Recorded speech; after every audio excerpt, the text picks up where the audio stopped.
सबैजनालाई नमस्ते। म Sahadev Acharya, national life insurance company लिमिटेडको एजेन्सी म्यानेजर। म आज हजुरहरू सामु एउटा जीवन बिमा प्लान लिएर आएको छु। यो प्लानको बारेमा म तपाईहरुलाई केही कुराहरू जानकारी गराउँछु। यसका पर्टिकुलर फिचर्सहरूको बारेमा जानकारी गराउँछु। आशा छ यो जीवन बिमा बुझ्न खोज्नेहरूका लागि, जीवन बिमा गर्न खोज्नेहरूका लागि र जीवन बिमामा काम गर्नेहरूका लागि इभन यो भिडियो लाभकर हुनेछ भन्ने म ठानेको छु। यसभन्दा अघिल्लो भिडियोमा मैले जीवन बिमा किन आवश्यक पर्छ, जीवन बिमा किन गर्नुपर्छ, एउटा सामान्य परिवार ले पनि जीवन बिमाको माध्यमबाट इन लङ रन लामो दौरानमा धेरैभन्दा धेरै चाहिँ प्रतिफलबाट उले चाहिँ एउटा चाहिँ कसरी चाहिँ एउटा समृद्धको लाइफ जिउन सक्छ र आफ्नो बाल बच्चाहरूलाई उले कल्पनै नगरेको एउटा पोजिसनमा स्ट्याटसमा यो लामो समयको बचत पश्चात प्राप्त हुने रिटर्नबाट कसरी उसले चाहिँ आफ्नो बाल बच्चाहरूको भविष्य सुरक्षित गर्न सक्छ भन्ने बारेमा मैले चाहिँ अघिल्लो भिडियोमा धेरै लामो गफगाफ गरेको छु। यदि तपाईले सुन्नु भएको छैन भने त्यो भिडियो मेरो यही सहदेव आचार्य युट्युब च्यानलमा छ। त्यहाँ गएर पनि तपाईले लगभग 50 मिनेटको यो भिडियो मार्फत तपाईले लाइफ इन्सुरेन्सको बारेमा इन डिटेलमा बुझ्नु हुनेछ। आज मैले नेशनल लाइफ इन्सुरेन्स कम्पनीमा रहेको अमृत वर्षा बिमा योजना, नेशनल लाइफ इन्सुरेन्स कम्पनी लगभग 40 वर्ष इतिहास बोकेको कम्पनी हो। यति लामो यसको हिस्ट्री छ, इतिहास छ। यो कम्पनीमा रहेको चाहिँ अमृत वर्षा जीवन बिमा योजनाको बारेमा तपाईहरुसँग गफगाफ गर्न गइरहेको छु। अमृत वर्षा जीवन योजना 10 भन्नुको मतलब यो अमृत वर्षा जीवन बिमा योजना 10 वर्षे प्लान हो, 10 वर्षे योजना हो। हामीले यो 10 वर्षको बिमा गर्दै गर्दा हामीले कुन तरिकाले हाम्रो प्रिमियम पे गर्नुपर्छ र हामीलाई चाहिँ यसले इन टर्म्स अफ रिटर्न कस्तो तरिकाले रिटर्न दिन्छ र इन टर्म्स अफ सेक्युरिटीको म्याटरमा चाहिँ यसले हामीलाई कसरी एउटा सेक्युरिटी प्रदान गर्छ भन्ने म्याटरमा चाहिँ म पर्टिकुलरली तपाईहरुलाई केही कुरा राख्ने छु। अमृत वर्षा जीवन बिमा योजना 10 वर्ष term Amrit Varsha. Okay, even the name itself is self explanatory. नामले पनि यसको बारेमा यो जीवन बिमा कस्तो हो भन्ने सन्दर्भमा केही चाहिँ कुरा बताउँछ। अमृत वर्षा यो 10 वर्षको योजना हो। यो योजना खास गरी चाहिँ म लामो समयसम्म प्रिमियम तिरिरहन चाहिँ मलाई अलि गाह्रो छ। म पर्टिकुलरली विदेशमा बस्ने दाजुभाइ दिदीबहिनीहरूको लागि जुन 4 वर्षे 5 वर्षे 3 वर्षे कार्यक्रममा चाहिँ उहाँ विदेशमा हुनुहुन्छ, विदेश फर्किसकेपछि नेपालमा फर्किसकेपछि मलाई त्यति राम्रो आम्दानीका स्रोतहरू छैनन्, आम्दानीका बाटोहरू छैनन्। नेपालमा बसेर काम गरेर चाहिँ मलाई प्रिमियम तिर्न अलि गाह्रो हुन्छ, काम पनि पाइएला नपाइएला। तर चाहिँ भविष्यको निम्ति मैले केही सोच्नुपर्छ, मैले बचत गर्नुपर्छ र इन टर्म्स अफ सेभिङको म्याटरमा किन नहोस् र इन टर्म्स अफ सेक्युरिटीको म्याटरमा इभन मसँग मेरो परिवार जोडिएको छ, मसँग धेरै व्यक्तिहरू चाहिँ जोडिरहेको छ। अब इन केस अफ चाहिँ कुनै त्यस्तो सर्कमस्टान्सेसहरू परिस्थितिहरू आउँदै गर्दा म माथि आघात हुँदै गर्दा, म माथि चाहिँ दैव लाग्दै गर्दा वा म नहुँदै गर्दा पनि मसँग रहेको परिवार चाहिँ मैले जसरी चलाइरहेको छु त्यही आधारमा चाहिँ उनीहरूलाई चल्ने किसिमको वातावरण मैले बनाइदिनु पर्छ भन्ने दाजु भाइ दिदी र बहिनीहरूलाई चाहिँ यो पोलिसी एकदमै लाभकर छ भन्ने म ठान्छु। यो पोलिसीमा चाहिँ के हुन्छ भने तपाईले 10 वर्षको जीवन बीमा गर्नुहुन्छ र 10 वर्षको जीवन बीमामा तपाईले केवल 4 वर्ष मात्र प्रिमियम तिर्नुहुन्छ। 4 पटक तपाईले जति लाखको बीमा गर्नुभएको छ त्यो सम एस्योर्ड को आउने प्रिमियम तपाईले केवल 4वटा इन्स्टलमेन्टमा तपाईले पे गर्नुहुन्छ। मानौ मैले एउटा इक्जाम्पल लिएको छु, एउटा 30-32 वर्षको व्यक्ति जसले चाहिँ अमृत वर्षा जीवन बीमा योजना उले लिन चाहन्छ। त्यो अमृत वर्षा जीवन बीमा पोलिसी उले लिँदै गर्दा वार्षिक रूपमा उसले 1,22,000 रुपैयाँ प्रिमियम पे गर्छ। हाम्रो यो त्यो भन्दा सानो 5 लाखको पनि हुन्छ। 5 लाखको बीमा गर्दा यसको आधा पर्यो, 6 लाख, 7 लाख, 8 लाख। मैले जस्ट एन इक्जाम्पल मैले चाहिँ एउटा 32 वर्षको व्यक्तिको चाहिँ इक्जाम्पल लिएको छु। एउटा 32 वर्षको व्यक्तिले चाहिँ वर्षको 1,22,000 tentative, it depends on your age, तपाईको एजमा आधारित हुन्छ। त्यो भन्दा अलिकति एज कम छ भने थोरै कम हुन सक्यो, त्यो भन्दा एज अलिकति माथि छ भने अलिकति माथि हुन सक्यो। र उसले चाहिँ पहिलो वर्ष चाहिँ 1,22,000 उसले प्रिमियम तिर्छ, दोस्रो वर्ष 1,22,000 प्रिमियम तिर्छ, तेस्रो वर्ष 1,22,000 प्रिमियम तिर्छ, चौथो वर्ष पनि उले 1,22,000 रुपैयाँ उले प्रिमियम तिर्छ र चौथो वर्ष कम्प्लिट हुँदै गर्दा उले चाहिँ सम एस्योर्ड भनेको 10 लाख, यसलाई चाहिँ नेपालीमा चाहिँ बीमाङ्क रकम भन्छ, इंग्लिशमा सम एस्योर्ड भन्छ। तपाईको बीमाङ्क रकम 10 लाखको हो। 33.33 भनेको 3,33,000 रुपैयाँ तपाईको 4 वर्ष कम्प्लिट हुँदै गर्दा तपाईको इन्स्योरेन्स गरेको व्यक्तिलाई चाहिँ यो पैसा रिफन्ड हुन्छ। इन्स्योरेन्स गरेको व्यक्तिलाई 33.33% चाहिँ उसलाई चाहिँ के भयो त रिफन्ड भयो। 4 वर्ष किस्ता तिर्नु भयो अनि 33.33% चाहिँ तपाईको सम एस्योर्डको बीमाङ्क रकमको तपाईले तिरेको पैसाको 33% होइन, तपाईले जति लाखको बीमा गर्नु भएको छ त्यसको चाहिँ 33% चाहिँ तपाईको के हुन्छ त बीमाङ्क रकम यसले चाहिँ के गर्छ त रिटर्न गर्दिन्छ। जसले गर्दा तपाईलाई के भयो भने त्यो बीचमा चाहिँ एउटा तपाईको तरलता पनि, लिक्विडिटी पनि यसले मेन्टेन गर्दियो। तपाईलाई केही कुराको आवश्यक छ, केही काम गर्नुपर्ने छ, कहीं लगानी गर्नुपर्ने छ, वा तपाईलाई अर्को किस्ता तिर्नको निम्ति to some extend you are in hardship, तपाई कठिनाइमा हुनुहुन्छ भने तपाईले त्यही रिटर्न भएको पैसाले तपाईले अरु 3टा 4वटा किस्ता बैंकमा वा कसैलाई थोरै लगानी गर्नुभयो, ब्याजमा लगाउनुभयो हैन, त्यहाँबाट इन्ट्रेस्ट तपाईले प्राप्त गरेको इन्ट्रेस्ट र तपाईले त्यो सेभिङ गरेको अमाउन्ट लगानी गरेको चाहिँ 3,33,000 बाट तपाईले 5 वटा 6 वटा 7 वटा 8 वटा 5 वटा 6 वटा 7 वटा 8 वटा अरु चाहिँ किस्ता तिर्नको निम्ति तपाईलाई यहीबाट रिटर्न भएको पैसाले के गर्छ त अरु किस्ता तिर्नको निम्ति यसले सपोर्ट गर्छ। तपाईलाई अरु किस्ता यहीबाट तिर्न मिल्छ।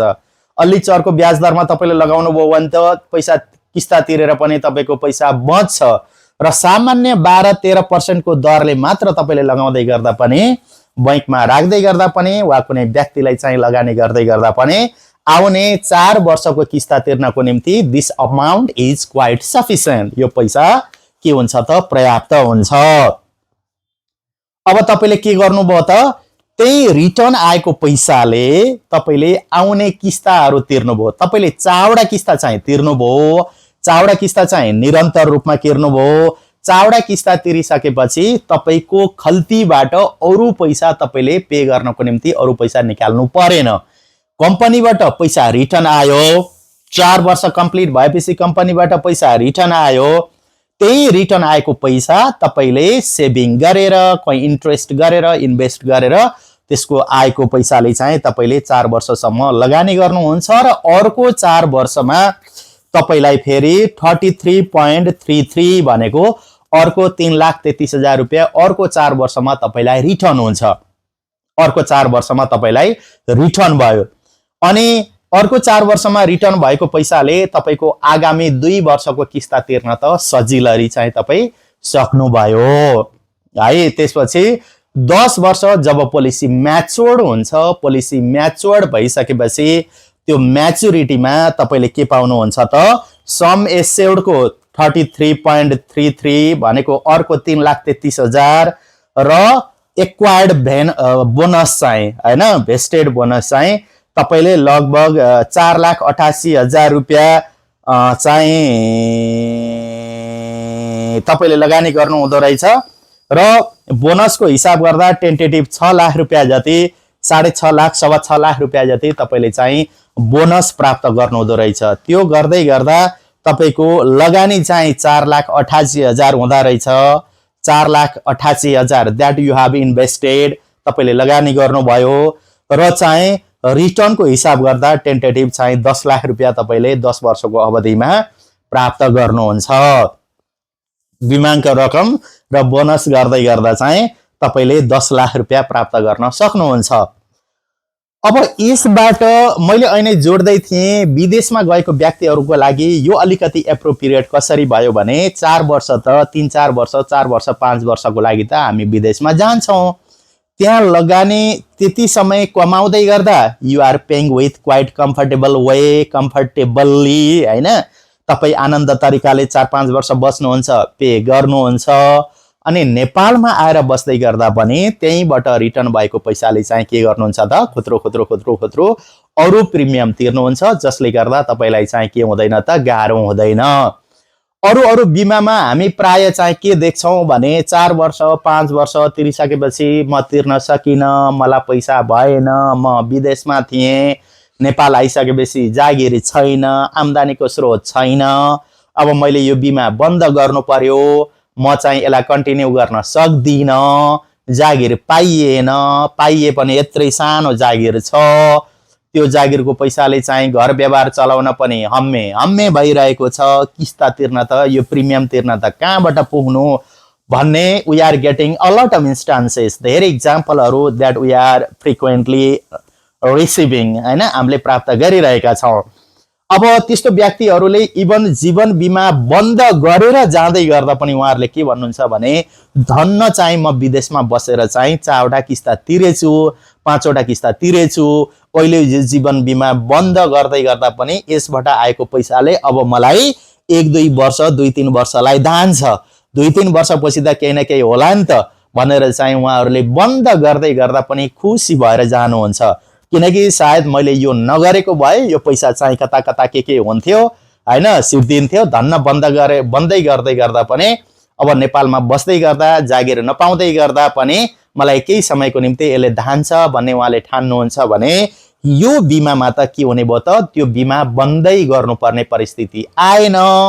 उहाँले 10 लाखको बीमा गर्नु भएको छ, तपाईहरुलाई थाहा छ जीवन बीमा गर्दै गर्दा एउटा राइडर भन्ने हुन्छ, त्यो राइडर एमा एउटा एडीबी भन्छ, यो भनेको एक्सिडेन्टल डेथ बेनिफिट भन्ने चाहिँ एउटा हुन्छ र यो एक्सिडेन्टल डेथ बेनिफिटले चाहिँ के भन्छ भने यदि तपाई बाहिरी कारणबाट, यदि तपाई भवितव्यबाट, यदि तपाई आउटर सर्कमस्टान्सेस बाहिरी कारणबाट यदि तपाईको अनटाइमली डेथ हुन्छ, तपाईको आकस्मिक रूपमा डेथ हुन्छ भने तपाईले जति लाखको बीमा गर्नु भएको छ त्यसको डबल हैन, त्यसको डबल भनेको तपाईले 10 लाखको बीमा गर्नु भएको छ भने 10 लाखको डबल भनेको कति भयो त 20 लाख रुपैयाँ तपाईको नोमिनीले, तपाईको घर परिवारले एकमुष्ट रूपमा 20 लाख रुपैयाँ तपाईको परिवारले प्राप्त गर्छ र 20 लाख रुपैयाँ प्राप्त गर्दै गर्दा चाहिँ के भयो त भने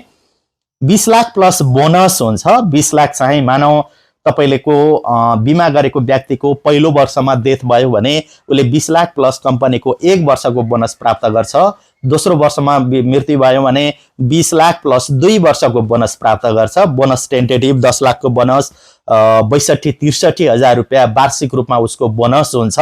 पहिलो वर्ष मृत्यु भयो 20 लाख प्लस एउटा 62 हजार, दोस्रो वर्ष मृत्यु भयो 20 लाख प्लस दुईटा 62 हजार, तेस्रो वर्ष मृत्यु भयो 20 लाख प्लस 3टा 62 हजार। यस्तो तरिकाले उसको नोमिनीले चाहिँ घर परिवारले चाहिँ प्राप्त गर्छ। जसले गर्दा 20,000 रुपियाँ 20 लाख रुपियाँ प्राप्त गर्दै गर्दा 20 लाख रुपियाँ एउटा सहकारीमा लिएर गएर राखिदियो र महिनाको 20,000 रुपियाँ खुत्रो खुत्रो ब्याज आयो भने पनि गाउँघरका सहकारीले 20,000 रुपियाँ 20 लाख रुपियाँ राख्दै गर्दा 20,000 रुपियाँ आनन्दले दिन्छन्। 20,000 रुपियाँ पाउँदै गर्दा एउटा परिवार छोरा छोरी वृद्ध बाउआमा श्रीमती आनन्द तरिकाले गाउँमा चाहिँ सहज तरिकाले आफ्नो छोराछोरीलाई राम्रो शिक्षा दीक्षा दिएर पनि पालन पोषणको वातावरण बन्छ। यो भनेको एडीबीले हेर्ने कुरा हो। एडीबीले के भन्छ? एक्सिडेन्ट भएर डेथ भएको छ।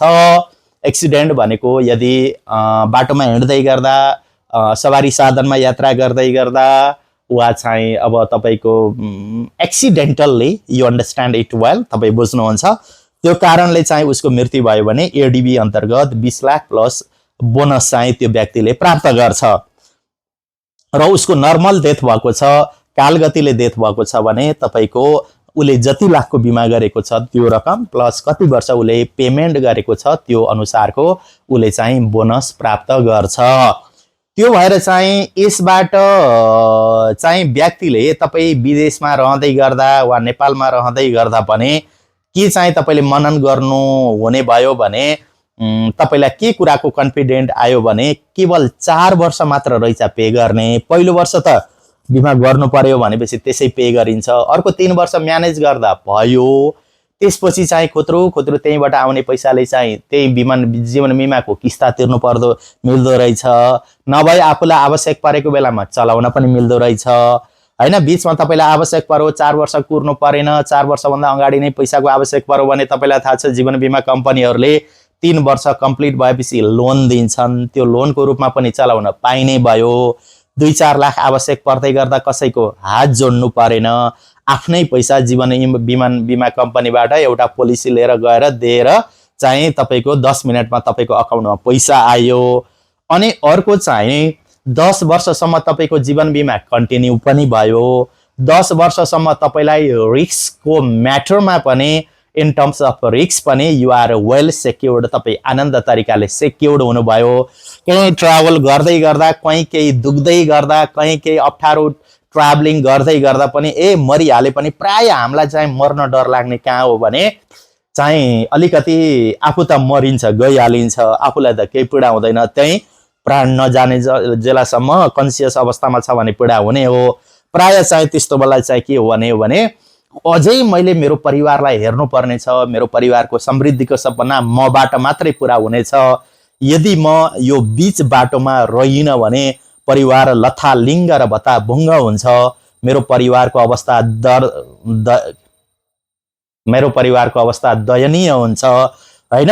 त्यो चाहिँ मैले कल्पना गर्न सक्दिन भनेर हो अलिकति मर्न डराउने हैन। त्यो त्यसमा चाहिँ तपाईँ कहीँ केही अप्ठ्यारो परिस्थिति सिर्जना हुँदै गर्दा पनि तपाईलाई 20 लाखसम्मको परिवारलाई सेक्युरिटी दिएको छ, सुरक्षा दिएको छ भने थोरै कन्फिडेन्ट पनि आउँदो रहेछ के मलाई ठिक छ म हिम्मत गर्छु, मरिँदैन, मरिहाले भने पनि परिवार चल्ने राम्रो बाटो छ भनिदो रहेछ। मलाई त्यस्तै लाग्छ। अभियसली यो सबैलाई त्यस्तै लाग्छ। जीवन बिमा छैन भने अलि बढी डर लाग्छ। बाबा म उ गरे भने त यत्र साना लालाबाला छन्, वृद्ध बाउआमा छन्, उनीहरूको औषधि उपचार पनि ममा निर्भर छ, यो बालबच्चाको सुखद भविष्य पनि ममा निर्भर छ, केही भइहाल्यो भनेर चाहिँ यसो कहीँ अप्ठ्यारो बाटो पनि हिँड्न डराइन्छ, कहीँ यसो गाडी बाइक लिएर कहीँ यसो अप्ठ्यारो बाटो कहीँ जानुपर्ने छ भने पनि डर लाग्छ। तर तपाईसँग एउटा इनफ एडिक्वेट बिमा छ हैन, मेरो एब्सेन्समा पनि परिवार चल्छ भने त्यति डर लाग्दैन।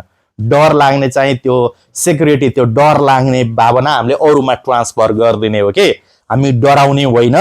त्यो डराउने वातावरण, त्यो डर बिमा भनेको त्यो डर अरूलाई हस्तान्तरण गर्ने हो।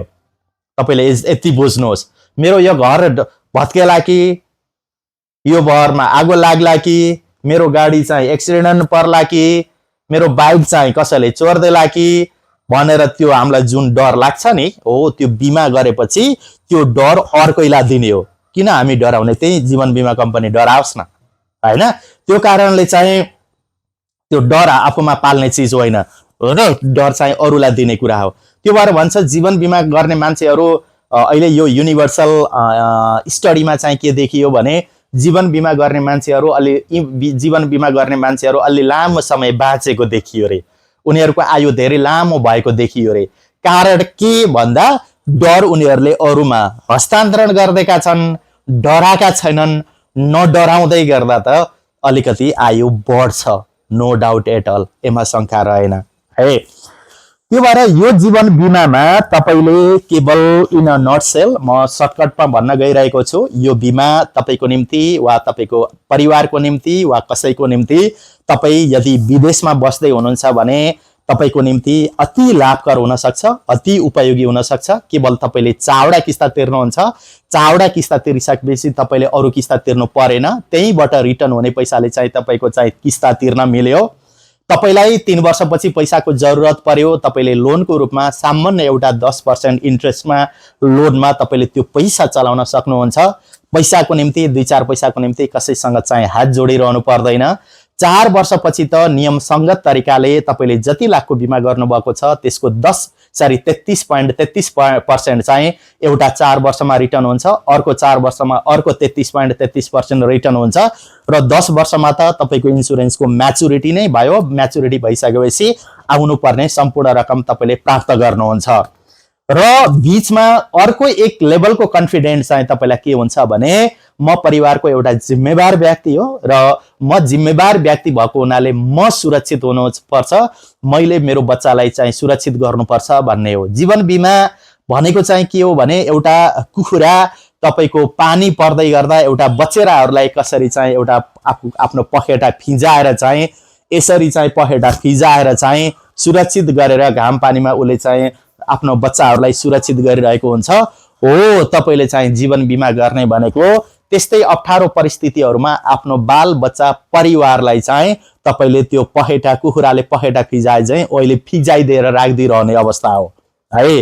त्यो भएर मलाई लाग्छ यदि हामी सबैजना व्यक्ति जिम्मेवार बन्ने हो भने, सबैजना व्यक्ति एउटा इन्स्योरेन्सको मातहतबाट हामी चाहिँ एउटा जिम्मेवार बन्ने हो भने यो तपाईको परिवारको समृद्धिको सपना र सुनर अर लेटर यो राष्ट्रकै समृद्धिको सपना हामी प्राप्त गर्छौं। किनकि तपाईको परिवार तपाईको राष्ट्रको सम्पत्ति हो। तपाईको परिवार भविष्यमा गरिब रहँदै गर्दा, तपाईको परिवार फाइनान्शियली विक हुँदै गर्दा राष्ट्र धनी बन्न सक्दैन। त्यसकारणले यदि हामी सानो सानो कमाइलाई आजैको मितिबाट कन्टिन्युज रूपमा सेभिङ गर्ने हो भने केही समयको अन्तरालमा हामी धनी बन्छौं र अभियसली हामी धनी हुँदै गर्दा राष्ट्र धनी हुन्छ नै। ओके, मलाई आशा छ यो भिडियो तपाईहरुको लागि लाभकर हुनेछ। यसको बारेमा तपाई अरु डिटेल रूपमा बुझ्न चाहनुहुन्छ भने म चाहिँ तपाईको त्यहाँ मलाई मेसेज गर्न सक्नुहुन्छ। म नम्बर पनि म राखिदिन्छु, हजुरले त्यो नम्बरमा चाहिँ व्हाट्सएप भाइबर गर्न सक्नुहुन्छ अनि तपाई गर्न सक्नुहुन्छ विदेशबाट, देशबाट। र यो बाहेक चाहिँ म सहदेव आचार्य, म तपाईहरुलाई चाहिँ नेपालमा रहेर चाहिँ मैले एउटा सोशल सर्भिस पनि गरौँ भन्ने तरिकाले मैले चाहिँ यदि तपाईलाई यो सर्भिसको आवश्यकता छ भने मलाई कन्ट्याक्ट गर्न सक्नुहुन्छ। केही चाहिँ शुल्क लाग्ने छैन। त्यो सर्भिस भनेको म चाहिँ प्राय बच्चाहरूलाई काउन्सिलिङका क्लासहरू दिने गर्छु। जो बच्चा पढ्दैन, पढ्न मन गर्दैन, तपाईको एकदमै इन डिस्टेन्ट हुनुहुन्छ, भिलेजमा हुनुहुन्छ, गाउँमा हुनुहुन्छ, लामो डिस्टेन्समा यहाँ भेट हुन नसक्दै गर्दा पनि म बच्चाहरूलाई र अभिभावकहरूलाई, तपाई पढेको हुनुहुन्न, तपाईको बच्चा कमजोर छ, तपाईले बच्चालाई हेर्न सकिरहनु भएको छैन, तपाईले म बच्चालाई गाइड गर्न सकिन भन्ने लाग्छ भने तपाईले धेरै गाइड तपाईलाई नआउँदै गर्दा पनि तपाईले बच्चाको निम्ति धेरै राम्रो गर्न सक्नुहुन्छ। त्यो किसिमको सेवा सुविधाहरू म दिन्छु हैन। म यसको लागि पैसा तपाईले तिर्नु पर्दैन। तपाईको बच्चाले राम्रो गरिरहेको छैन, त्यो बच्चालाई चाहिँ काउन्सिलिङको सर्भिस हामी दिन्छौं। त्यसको लागि तपाईले पैसा तिर्नु पर्दैन। त्यो बच्चा मेरो देशको बच्चा हो। तपाईको बच्चा बिग्रिदै गर्दा, नराम्रो हुँदै गर्दा यसले देशकै वेलबिङको निम्ति असर गर्छ भन्ने म ठान्छु र मेरो 2-4 मिनेट 4-6 मिनेट अलिकति फुर्सदको टाइम दिँदै गर्दा चाहिँ केही फरक पर्दैन भन्ने मलाई लाग्छ। तपाईले त्यो सुविधा लिन सक्नुहुन्छ। र देशमा विदेशमा बस्ने चाहिँ साथीभाइहरू, म अर्को चाहिँ अब आगामी भिडियोहरू बनाउने छु। म नेपाल स्टक म चाहिँ स्टकको शेयर मार्केट सम्बन्धी पनि अवेरनेस क्लासहरू दिने गर्छु। शेयर मार्केट सम्बन्धी पनि मैले चाहिँ क्लासहरू दिने गर्छु। तपाईँ विदेशमा हुनुहुन्छ, नेपालमा हुनुहुन्छ, शेयर मार्केट सम्बन्धी केही कुराहरू बुझ्न चाहनुहुन्छ भने पनि मलाई चाहिँ सम्पर्क गर्न सक्नुहुन्छ।